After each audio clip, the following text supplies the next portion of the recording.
Bonjour à tous, aujourd'hui Capital Auto vous emmène à la découverte de la nouvelle Kia 100% électrique, la EV6.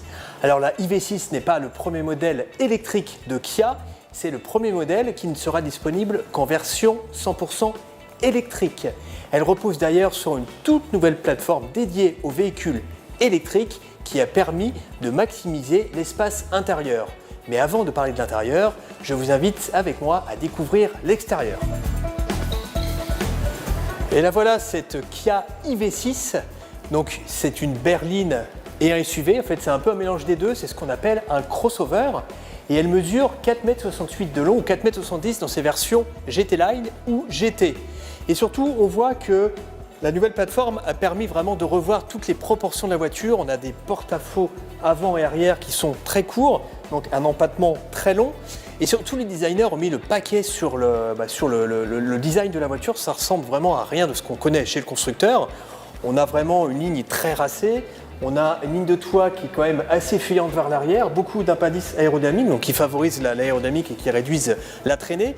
On a des poignées de porte affleurantes comme certains modèles assez haut de gamme. Donc vraiment, on sent que Kia a soigné la présentation extérieure. Et pareil à l'arrière, regardez le dessin de ces feux arrière avec cette signature lumineuse qui s'étire sur toute la largeur du véhicule. On a un arrière qui est assez massif, une lunette assez inclinée donc qui participe aussi au dynamisme de la voiture. Et surtout, il y a un petit détail amusant, la trappe de recharge est située à l'arrière au niveau des feux comme une certaine Tesla Model 3. Et en parlant recharge, il faut savoir que Kia est l'un des seuls constructeurs, avec Porsche notamment, à proposer une architecture à 800 volts. Alors à quoi ça sert ?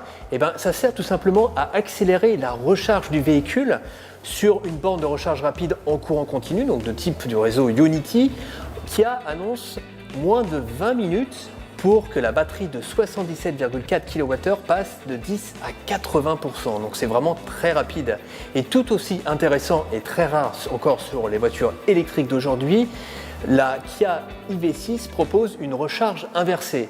En clair, la batterie peut faire office de générateur pour recharger vos objets électriques, voire pour alimenter votre maison. À bord de cette Kia EV6, on se croirait un peu à bord d'une Mercedes avec cette casquette bornée de deux écrans, donc chacun de 12,3 pouces. Ils sont légèrement inclinés, c'est quand même bien fait. On a aussi, comme chez Mercedes, un travail particulier sur l'éclairage d'ambiance. Mais sinon, on est vraiment sur une ambiance très spécifique, liée vraiment à l'électrique. La plateforme a permis de dégager un grand espace devant.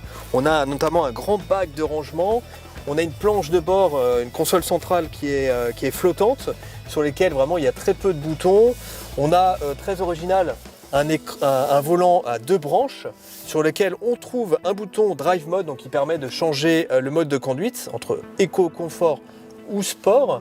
Au niveau de la présentation, donc on n'est pas sur un modèle définitif, mais on a une présentation qui est soignée, qui a notamment utilisé des matériaux recyclés pour la planche de bord ou pour les contreportes.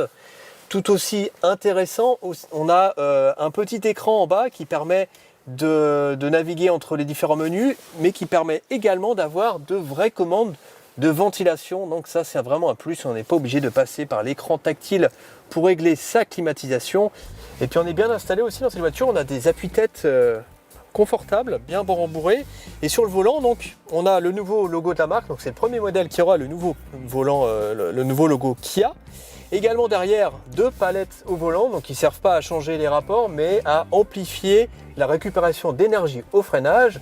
Et il faut savoir que la Kia EV6 disposera d'une fonction One Pedal qui permet vraiment de freiner le véhicule jusqu'à l'arrêt complet. Alors, c'est sûr qu'à l'intérieur, on l'a dit tout à l'heure, la nouvelle plateforme, grand empattement de 2,90 m, ça permet d'avoir une place pour les jambes qui est juste royale, pratiquement digne d'une limousine. Même pour la tête, ça va, malgré la ligne de toit assez fuyante. On a de la place et surtout on a même des sièges chauffants. Et originalité sur ce modèle, on a des ports USB qui sont directement intégrés sur le siège. Alors c'est un peu décevant parce que c'est l'USB-A, on n'a pas d'USB-C, ce qu'on trouve un peu sur tous les téléphones d'aujourd'hui. Mais l'autre avantage, c'est qu'une troisième personne peut venir s'installer sans problème puisqu'on a un plancher plat, donc aucun problème pour poser les jambes. Donc non, c'est sûr, cette voiture, que ce soit à l'avant ou à l'arrière, on est vraiment très confortable. Côté coffre, le iV6 annonce un bon volume de 520 litres. En plus, le coffre est bien pratique, a des formes bien carrées. Et surtout, petit bonus, comme sur une Mustang Mach-E ou encore un Volvo XC40 électrique, on a un petit rangement à l'avant sous le capot, donc de 52 litres sur les versions à 2 roues motrices ou de 20 litres sur les versions à 4 roues motrices. Et avant de vous quitter, parlons des motorisations qui seront disponibles sur ce modèle. Donc elle sera disponible en 2 ou 4 roues motrices avec des puissances de 229 chevaux ou 325 chevaux. Et la version la plus endurante affichera une autonomie jusqu'à 510 km. Elle sera lancée en France en octobre 2021 à des tarifs débutant à 47 990 €. Mais nous, on a hâte d'être à la fin de l'année 2022 car la Kia iV6 sera lancée dans une version GT avec près de 600 chevaux sous capot et un 0 à 100 promis en seulement 3 secondes 5. Voilà, la Tesla Model 3 est prévenue. À très bientôt pour une nouvelle vidéo sur Capital Auto.